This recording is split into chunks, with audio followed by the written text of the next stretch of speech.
Greetings. This is Polly of the Spooky Polly. The question is, has America become two different nations? Two different ideologies in the same country? Well, it suddenly looks like it. There's the MAGA right and the socialist left. Well, there's those in between there, but the dominant elements of are those two. And they're totally opposite. Before we begin on this, and those just think that these teens could be papered over. Let me tell you something of what documentary I saw years ago. I was searching for it for this video, and I can't find it. It was these Americans and English people who want to go to Belfast, Northern Ireland. This is in the 1970s, during the time of the Troubles in Ireland, and they wanted to get students together, see if they can talk out their problems, see if they can get a dialogue. Well, they knew boys were off limits, and that would have been too much. So they went to two different girls' schools. One was a Protestant girls' school and a Catholic girls' school. Now, they don't have student presidents. They have head girls there. The head girl for the Protestant one, she had a gray uniform on there. She's a very attractive blonde, very intelligent woman, top girl, no doubt.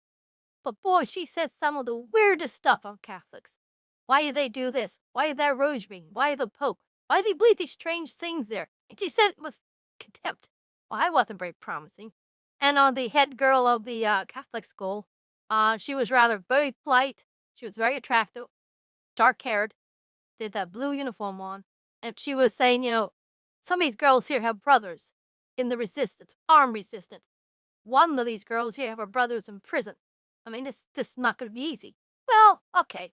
It didn't look promising, but kept all the girls together there. And they had a meal, and they're going to have a dialogue session.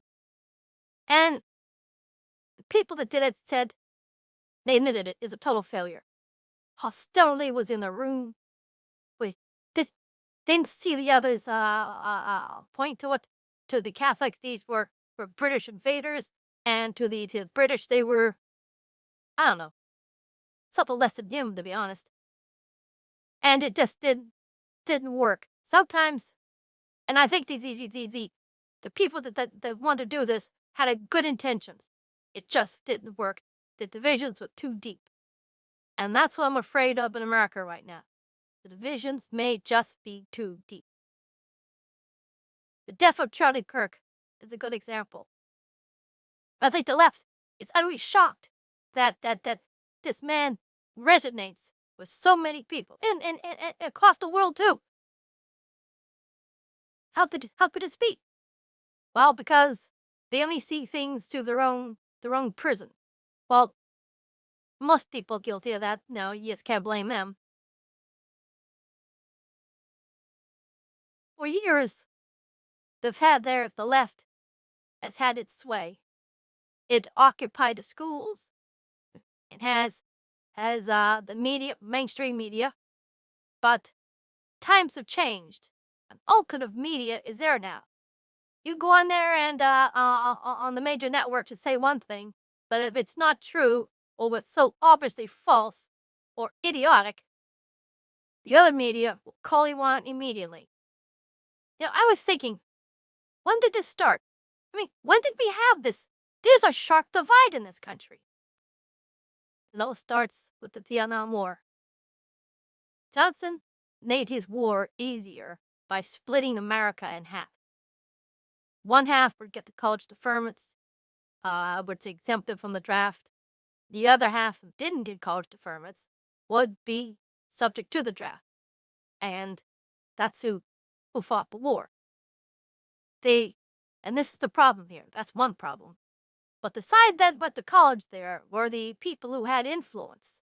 Their parents usually on draft boards. And this is how wars might be fought. One half the country. Well, the war was over. Just like in Afghanistan, we just left. And the Carter did the right thing. He came in as president, and all those that fled the country were an amnesty, which is what he should have done. I have no problem with that. But you will have said, well, now it's all over. We go back to work. Nothing to see here. That was obviously false. There was always going to be those that didn't go, and to those that did or were subject to it, was going to be a fissure through the country. It was always going to be a problem. And it couldn't be papered over. To the baby boomer generation, that would always be a dividing factor. And it leads in, nothing seemed to happen at first. We made some movies with Sylvester Stallone as the veterans. They're all psychos, we know that. The good people didn't go. And of course, to the college kids, yes. That's one of the reasons we didn't go. They're all baby killers and we're not like them. Well, this has a telling effect. It was on the surface, or beneath the surface, for quite a long time. But it will always be there among baby boomers. There'll always be a division. Don't talk about it, but it's there. Then, in 2010, there was a major eruption. An Obama administration, the right, or beginning of MAGA, really, rebelled, and 70 seats in Congress changed.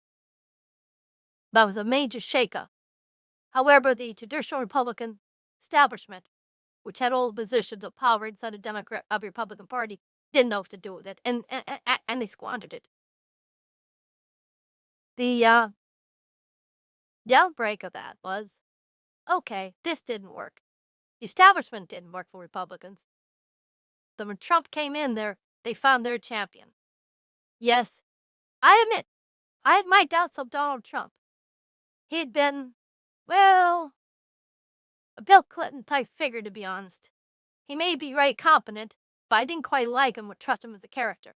And those on the left who said, oh,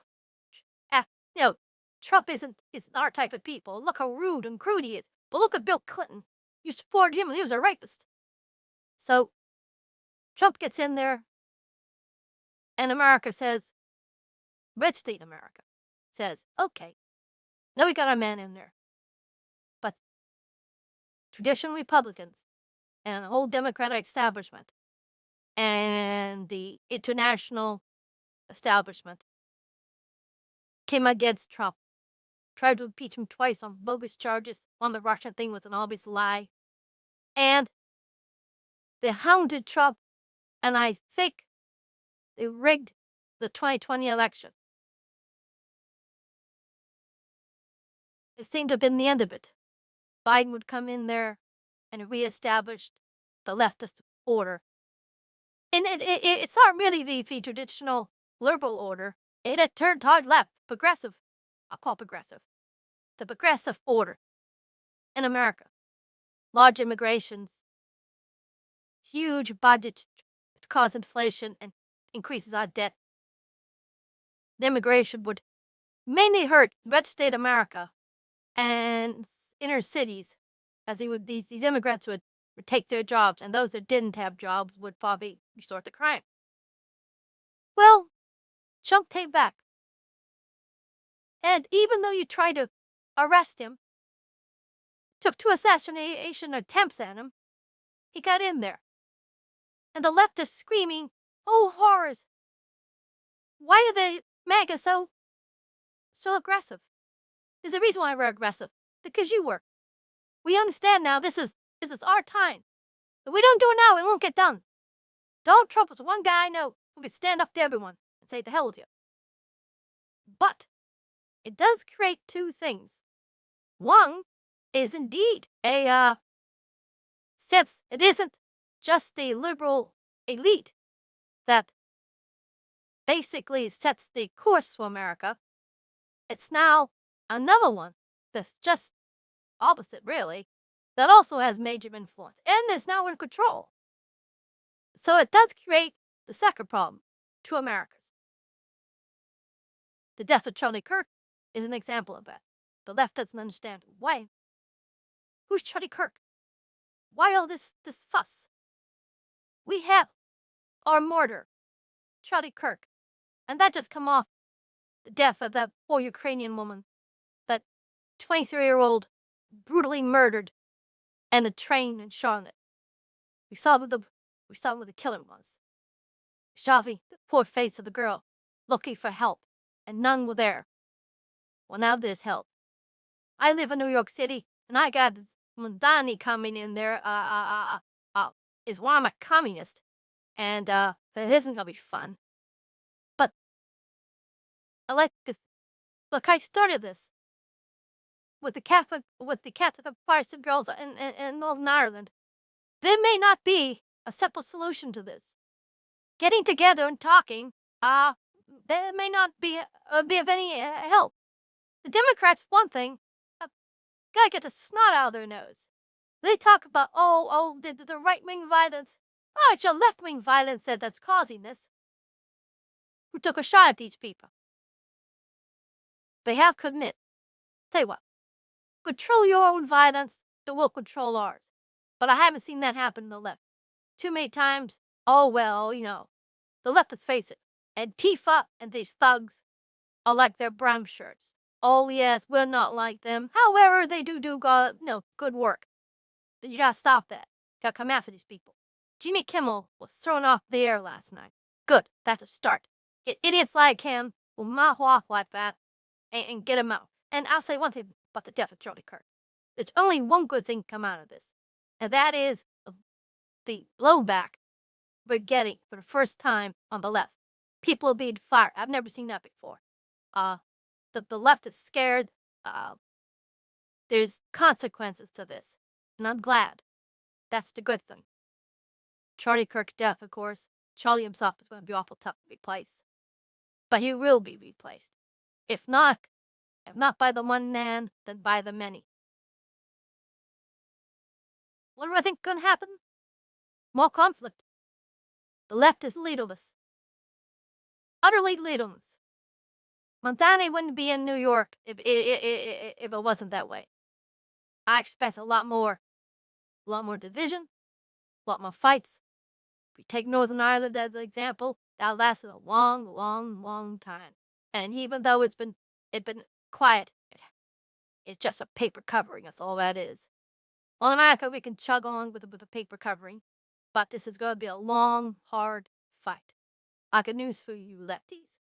This time, with Donald Trump and the strength of the MAGA movement, you're going to get resistance. Okay, this is Polly. Till I see you again, goodbye. Oh, if you're here, please like and subscribe. It helps.